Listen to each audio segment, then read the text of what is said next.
My channel CBSE simplified. मेरा नाम है अनुपम मिश्रा। आज काफ़ी दिनों बाद मैं आपके लिए एक वीडियो लेकर आया हूं और इस वीडियो में हम बात करेंगे एक बहुत ही इंटरेस्टिंग और बहुत ही इंस्पायरिंग पोएम है।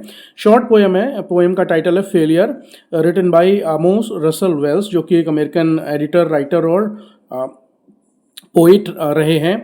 बेसिकली पोएम है क्या, क्लास 8th में इंग्लिश का एक बुक चलता है, गुलमोहर पब्लिकेशन का एक बुक है, उस बुक में ये पोएम पढ़ाया जाता है। तो ये पोएम है क्या, जैसा कि मैंने बोला शॉर्ट पोएम है और पोएम का टाइटल है फेलियर। तो ऑब्वियसली इस पोएम के में जो बात कही गई है, यानी कि पोएम का जो थीम है, यानी कि या फिर मैसेज है, वो ये बताता है हमको कि फेलियर बेसिकली है क्या और फेलियर का मुकाबला हमें लाइफ में किस तरीके से करना चाहिए। और बेसिकली अगर पोएम के पॉइंट ऑफ व्यू से बात करें तो पोइट ने फेलियर को कई अलग अलग चीज़ों के साथ कंपेयर किया है। इनडायरेक्ट कंपैरिजन इसमें दिखाया गया है और साथ साथ ये भी बताया गया कि अगर उस फेलियर को आपको ओवरकम करना है, यानी कि उससे पार करना है या उस पर सफलता पानी है, विजय पानी है, तो आपको उसके लिए क्या प्रयास करने पड़ेंगे, क्या एफर्ट्स डालने पड़ेंगे।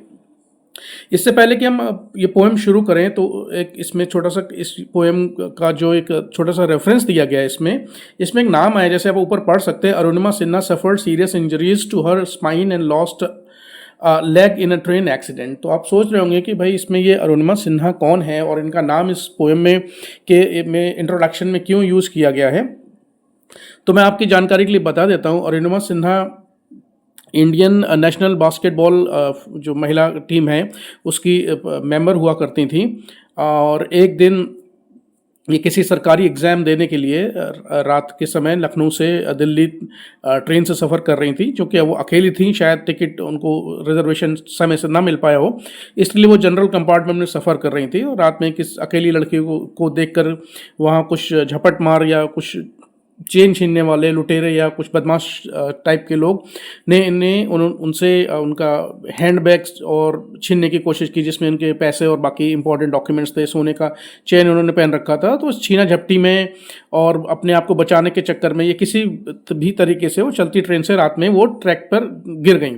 चलती ट्रेन से, ट्रेन फुल स्पीड पर दौड़ रही थी और जब ये ट्रैक पर गिरी तो उनको बुरी तरीके से घायल हो गई। इनके स्पाइन में काफ़ी बुरी तरीके से इंजरी आई और उसके कुछ समय बाद वहाँ पर उनका एक पैर किसी तरीके से, जो बगल वाला ट्रैक था उसके ऊपर रह गया होगा और रात में उस ट्रैक पर सामने से एक ट्रेन आ रही थी, अपना ये पैर समय रहते अपने आप को बचा नहीं पाई और उस ट्रेन से उनका ये एक पैर कट गया और उसके बाद वो बेहोश हो गई। और सुबह किसी तरह जब सुबह हुई तो वो पुलिस वगैरह आई और इनको फिर हॉस्पिटल में लेके गए। लगभग 5 महीने ये हॉस्पिटल में एडमिट रही, अलग अलग जगह पर इनका इलाज हुआ दिल्ली के एम्स में। और जब ये ठीक हुई तो फिर उनको एक प्रोस्थेटिक लेग लगाया गया, जिसको नकली पैर भी बोलते हैं, आर्टिफिशियल लेग लगाया गया। ये कहानी का एक पार्ट है। अब चूंकि हम इनके बारे में पढ़ रहे हैं तो इनमें आखिर ऐसा है क्या जो इस पोएम में इनको हम इनके बारे में बात कर रहे हैं। इस स्टोरी का दूसरा पहलू ये है कि जब इनके साथ ये इंसिडेंट हो गया तो शुरू में तो ये बड़ा परेशान और दुखी रहती थी, लेकिन बाद में इनको 2011 वर्ल्ड कप में, आपने सभी ने क्रिकेटर युवराज सिंह का नाम सुना होगा, तो 2011 का जब वर्ल्ड कप चल रहा था क्रिकेट का, तो उसमें युवराज सिंह को कैंसर डिटेक्ट हुआ था, ये हम सभी जानते हैं। और किस तरह से उन्होंने उस कैंसर से जूझते हुए अपना लाइफ का न सिर्फ बेस्ट प्रदर्शन किया बल्कि भारत को उस वर्ल्ड कप जीतने में भी बहुत ही इंपॉर्टेंट, बहुत ही महत्वपूर्ण भूमिका निभाई। तो उनसे इंस्पायर होकर अरुणिमा सिन्हा ने डिसाइड किया कि वो भी कुछ लाइफ में करना चाहती हैं, तो माउंटेनियरिंग सीखना चाहती हैं। तो फिर माउंटेनियरिंग सीखने के लिए कई अलग अलग लोगों से मिली। उसके बाद उत्तरकाशी में एक माउंटेनियरिंग सिखाने के लिए एक इंस्टीट्यूट है उत्तरकाशी में, वहाँ इन्होंने 6 महीने का ट्रेनिंग लिया और उसके बाद ये माउंट एवरेस्ट पर उन्होंने फिर विजय प्राप्त की। माउंट एवरेस्ट पर चढ़ने वाली ये विश्व की पहली विकलांग महिला है। और न सिर्फ माउंट एवरेस्ट पर बल्कि हमारे जो 5 बड़े कॉन्टिनेंट हैं विश्व के, उन हर एक प्रत्येक कॉन्टिनेंट का जो सबसे बड़ा पर्वतमाला है, जो सबसे बड़ी पर्वत श्रृंखला है या कहें कि पर्वत चोटी है, उन पर सभी पर ये एक बार चढ़ चुकी है और ऐसा करने वाली विश्व की पहली और एकमात्र विकलांग महिला है। तो इसीलिए हम इनके बारे में इनका रेफरेंस यहाँ पर दिया गया है कि देखिए बेसिकली होता क्या है कि जो फेलियर है, फेलियर कभी कभी क्या होता है कि कभी कभी failure can be devastating and transformative. Failure कभी कभी इस कदर आपकी लाइफ को बिल्कुल डिवास्टेट कर सकती है या फिर बिल्कुल पूरी तरीके से बदल कर रख सकती है। और दूसरी बात यह है, देखिए लोगों ने ये सही कहा जाता है कि फेलियर और सक्सेस दोनों ही परमानेंट नहीं है। Neither success nor failure is permanent, ये दोनों चीज़ें आती और जाती बनी रहती हैं। तो चलिए पोएम क्या, पोएम पर हम सीधे आते हैं। ये पोएम बेसिकली राइमिंग कपलेट में लिखी गई है, यानी कि दो दो लाइन के पैराग्राफ हैं, कपलेट जिनको बोलते हैं। और पूरे पोएम में चूंकि कंपैरिजन यूज़ किया गया, फेलियर को अलग अलग चीज़ों से कंपेयर किया गया है, तो बेसिकली हम कह सकते हैं अगर पोइटिक डिवाइस की बात करें तो इसमें मेटाफर यूज़ किया गया है। और दूसरी बात यह कि हर लाइन की शुरुआत में फेलियर वर्ड का रिपीटिशन है, तो इसमें अगर हम पोइटिक डिवाइस की बात करें तो इसको हम रिपीटिशन भी बोल सकते हैं, या फिर एक दूसरा पोइटिक डिवाइस होता है, इसको बोलते हैं एनाफोरा। तो पोएम है क्या कि फर्स्ट टू लाइन में क्या बोला गया, failure is a Rocky hill, climb it and climb it with a will. Failure एक चट्टान वाली पहाड़ी के समान है, जो पत्थर की जो चोटी होती है, जो पत्थर का पहाड़ होता है, फेलियर उस पत्थर के पहाड़ के समान है। इस पर क्या करना पड़ेगा, आपको क्लाइंब करना पड़ेगा, आपको चढ़ना पड़ेगा। और कैसे चढ़ना पड़ेगा, you have to climb it with will, आपकी पूरी विल पावर का यूज़ करते हुए, पूरी अपनी शक्ति और इच्छा शक्ति का यूज़ करते हुए उस पर आपको चढ़ने की कोशिश करनी होगी। दूसरी लाइन में पोइट बोल रहा है, failure is a broken bone set in green and do not grown. इसमें पोइट ये हमें एडवाइस दे रहा है और कंपेयर कर रहा है फेलियर को एक ब्रोकन बोन, यानी कि एक टूटी की हड्डी से इसको यहाँ पर तुलना इससे की गई है। जैसे जब कोई हड्डी टूट जाती है, किसी एक्सीडेंट या किसी इंजरी या किसी और वजह से हड्डी टूट जाती है, तो जब डॉक्टर के पास पेशेंट को ले जाया जाता है, तो जब डॉक्टर उसको पहले एग्जामिन करता है और देखता है हड्डी कहाँ और किस तरीके से टूटी हुई है, तो सबसे पहला काम डॉक्टर का ये होता है उस हड्डी को सही जगह पर सेट करना। और उसके बाद फिर मेडिकेशन और फर्दर ट्रीटमेंट और दवाइयों के थ्रू वो थोड़े समय बाद वो हड्डी अपनी जगह से पर जुड़ जाती है। तो पोइट यही कह रहा है कि फेलियर ब्रोकन बोन के समान है। जब ऐसी परिस्थिति में आप अपने आप को पाते हैं तो सबसे पहला काम है कि उसको पहले सेट कीजिए, पहले आप देखिए कि चीज़ों को सही कैसे किया जा सकता है। ग्रिन का मतलब होता है धीरे से मुस्कुराना, you have to keep on smiling and do not groan. Groan का मतलब होता है चिल्लाना, शोर मचाना या दर्द से कराना। तो पोइट बोल रहा है कि failure is compare to a broken bone. Whenever you go through this kind of situation, you have to first set the things in, and then you have to keep on smiling, but you do not have to complain and you do not have to groan. अगली दो line में poet बोल रहा है, failure is a tangled string, puzzle out the noted thing. Noted का मतलब, not का मतलब होता है गांठ पड़ना या गांठ, टैंगल्ड का मतलब होता है कंफ्यूजिंग, उलझा हुआ आपस में, और स्ट्रिंग का मतलब होता है धागा। तो यहाँ पर कह रहा है कि फेलियर जो है उलझे धागे के समान है, यानी कि एक उलझा हुआ धागा है, कंफ्यूज्ड सिचुएशन है, अगर इसको दूसरे शब्दों में कहें। Puzzle out the noted thing, तो आपको क्या करना है, बड़े धैर्य पूर्वक उस चीज़ को समझना होगा। जैसे उलझे हुए धागे को सुलझाने के लिए सबसे पहले आपको ये देखना होगा कि ये किस तरीके से उलझा हुआ है और इसके दोनों एंड कहाँ मीट होते हैं। तो पहले दोनों एंड इनके ढूंढिए और फिर उसको धीरे धीरे आप सुलझाने की कोशिश कीजिए। थोड़ा पेशेंस रखना पड़ेगा, थोड़ा सा प्लानिंग भी करनी पड़ेगी, कि थोड़ा आप जल्दबाजी करेंगे, हड़बड़ाहट में आप इसको ठीक नहीं कर पाएंगे और वो चीज़ें बल्कि और उलझ जाएंगी। तो कह रहा है कि भाई अगर फेलियर एक कंफ्यूज सिचुएशन है जिससे अगर आपको बाहर निकलना है, तो you have to have some kind of patience और थोड़ा सा दिमाग यूज़ करके उन सब चीज़ों से बाहर निकलने की कोशिश करनी पड़ेगी। नेक्स्ट है, failure is a river Swift, swim it and do not drift. Failure एक तेज धार वाली नदी के समान है, जिसको अगर आपको क्रॉस करना है तो you have to swim, you do not have a choice but you have to swim, आपको तैरना ही होगा।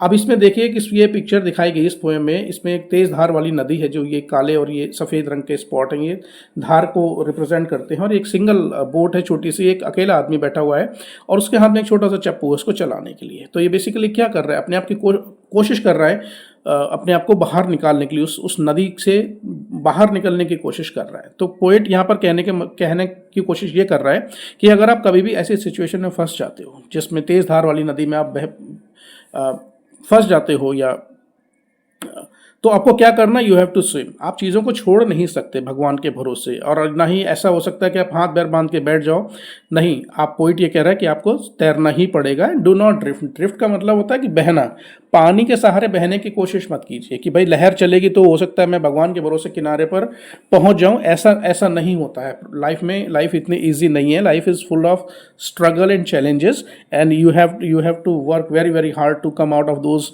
Difficult situation. हिंदी में एक बहुत फेमस पोएम है, हिंदी के एक बहुत जाने माने कवि हैं सोहन लाल द्विवेदी, उनकी लिखी हुई कविता है, और उस कविता की 2 लाइनें हैं कि लहरों से डरकर नौका पार नहीं होती, कोशिश करने वालों की कभी हार नहीं होती। ये पोएम आपने पढ़ी होगी, नहीं तो कम से कम ये 2 लाइन तो आपने कहीं ना कहीं पढ़ी या सुनी ज़रूर होंगी। स्कूल में अक्सर ये कहीं ना कहीं आपने दीवारों पर लिखा हुआ देखा होगा। बड़ी इंस्पायरिंग पोएम है। तो कहने का मतलब ये कि हर चीज़ भगवान के भरोसे नहीं छोड़ी जा सकती। एक फिल्म आई थी द माउंटेन मैन, जिसमें दशरथ मांझी का जो किरदार है वो नवाजुद्दीन सिद्दीकी फिल्म स्टार उन्होंने निभाया था। उसमें एक डायलॉग भी है, वो जो पत्थर काट कर उन्होंने रास्ता बनाया था, बिहार की ये घटना है कि भगवान के भरोसे मत बैठिए, हो सकता है भगवान भी हमारे भरोसे ही बैठा हो। तो कहने का मतलब ये है कि ऐसी सिचुएशन में हमें अपने आप को लगातार अपग्रेड करते रहना है और हमेशा कोशिश करती रहनी पड़ेगी। नेक्स्ट बोल रहा है, failure is a black morass, cross it and then there are tuft of grass. तो मोरेस बेसिकली दलदल होता है। तो यहाँ पर पोइट क्या कह रहा है, फेलियर एक काले कीचड़ भरे दलदल के समान है। क्रॉस इट, इसमें क्या करना पड़ेगा, आपको क्रॉस करना पड़ेगा। और देखिए हर वर्ड जो ये सेकंड वाली लाइन है, उसमें हर swim it, cross it, scramble के आगे एक्सक्लेमेशन का मार्क लगा है। And there are tuft of grass, यानी कि हो सकता है उम्मीद की किरण वहाँ पर भी नज़र आती है। जब आप ऐसे दलदल में फंस जाते हो तो आदमी सहारा ढूंढता है कि भाई कुछ भी चीज़ मेरे हाथ लग जाए, कुछ भी चीज़ चाहे घास का एक तिनका ही मेरे हाथ में लग जाए, उसको पकड़ कर भी वो बाहर आने की कोशिश करता है। यानी कि कोशिश आपको बाहर निकलने की खुद ही करनी पड़ेगी। नेक्स्ट लाइन में पोइट बोलता है, failure is a treacherous pit. Treacherous का मतलब होता है डेंजरस, खतरनाक। पिट का मतलब होता है गड्ढा। तो कह रहा है फेलियर एक बहुत ही खतरनाक गड्ढे के समान है, एक अनएक्सपेक्टेड सिचुएशन है। जैसे कि मान लीजिए आप कहीं जा रहे हैं और आपने नहीं देख पाया और आप किसी जो ऊपर से लगता है कि गड्ढा कवर्ड है, लेकिन आप उसमें गिर गए। तब गिरने के बाद आपके पास 2 ऑप्शन है, या तो आप वेट की, इधर you wait for somebody to come and take you out from that dangerous pit, और you have to struggle, you have to make efforts so that you can come out of that dangerous pit. तो या तो फिर आप scramble कीजिए, भाई बाहर निकलने की कोशिश कीजिए, कैसे भी कीजिए, हाथ पैर चलाइए and क्लैम्बर out of it.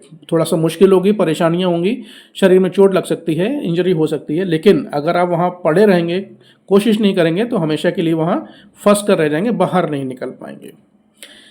Failure is N inky night saying expect the morning light. Failure एक काली स्याह रात के समान है।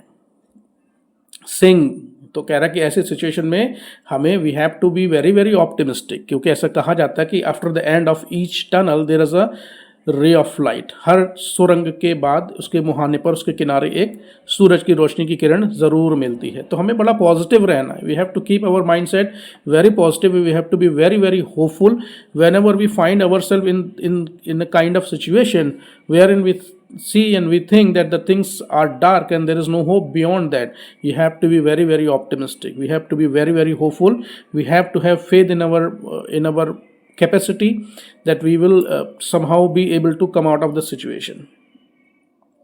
लास्ट की 2 लाइन है, failure is an ugly coal, fuse it to a diamond soul. Failure is एक काले भद्दे कोयले के समान है। कोयला का रंग देखा होगा, बहुत काला होता है और उसको कोई छूना पसंद भी नहीं करता है, लेकिन कोयले से ही, जिन खदानों से कोयला निकलता है, उसी तरह की खदानों से हीरा भी निकलता है, बस खोजने वाला चाहिए होता है।